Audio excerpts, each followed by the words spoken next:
In 1812, Napoleon Bonaparte ruled an empire stretching across Europe, convinced his genius had finally outgrown reality itself. He had beaten kings, crushed coalitions, and rewritten maps like a bored student doodling in a history book. Europe feared him, allies obeyed him, and even his enemies secretly admired his audacity. Napoleon began to believe something dangerous, that his will alone could bend geography, weather, and human nature. Then Russia broke his economic blockade, and Napoleon felt personally insulted, like a chess master challenged by a pawn. They will learn obedience, he reportedly thought, mistaking pride for strategy and confidence for invincibility. On June 24, 1812, he made the decision that would haunt centuries of military textbooks. With one order, he sent over 600,000 soldiers marching east into the vastness of Russia. It was the largest army Europe had ever seen, impressive, terrifying, and completely unprepared for what awaited. Napoleon assumed a quick victory because every previous war had taught him speed equals success. Russia, however, had studied Napoleon carefully and decided not to fight his favorite kind of war. Instead of dramatic battles, Russian forces retreated, burning crops, villages, and supplies behind them. It was like chasing someone who keeps deleting your saved checkpoints while smiling politely. Napoleon won territory, but lost food, time, morale, and the comforting illusion of control. His generals warned him, "Sire, the distances are enormous," but he waved concerns away confidently. Moscow fell without a decisive battle, which felt like winning a prize box filled with nothing useful. The city was largely abandoned and mysteriously burned, denying Napoleon shelter and supplies. He waited in Moscow, expecting surrender letters that never arrived, like a guest overstaying at a party. Winter approached, and Russia does not announce winter politely. It simply arrives with violence.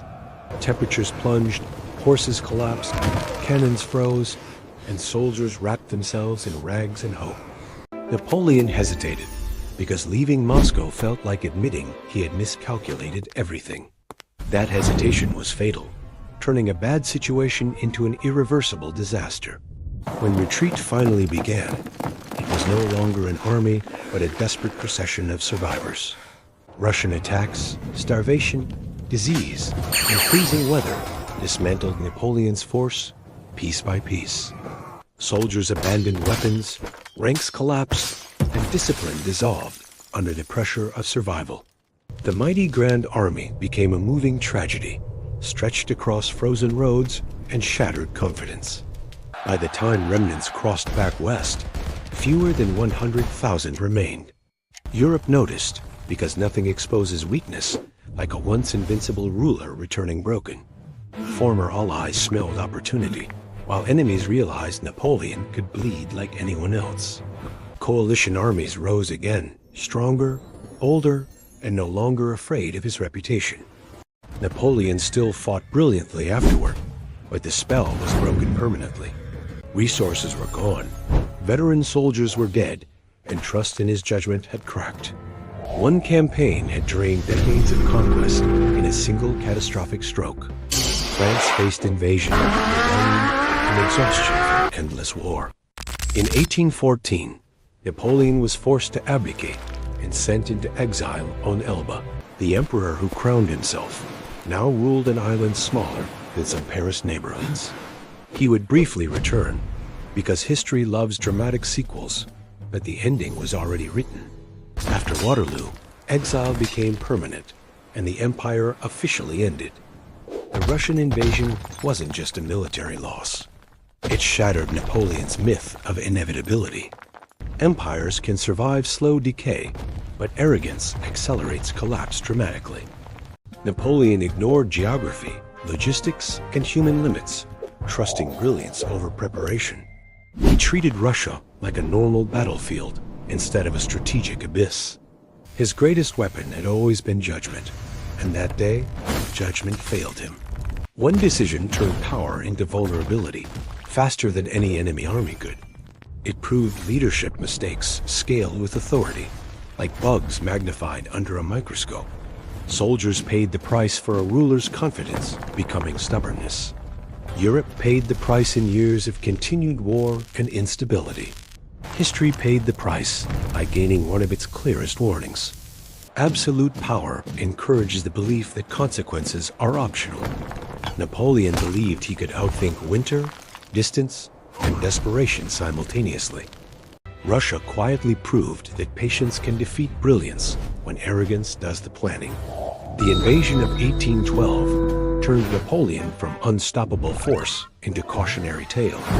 Empires are not only built by victories, but destroyed by assumptions.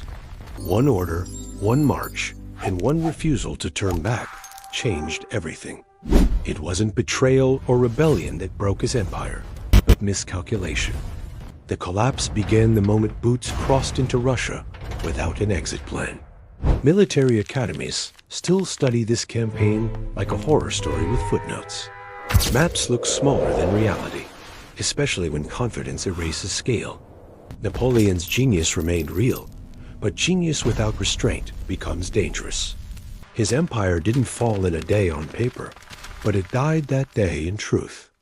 Power feels permanent until one decision reveals how fragile it really is.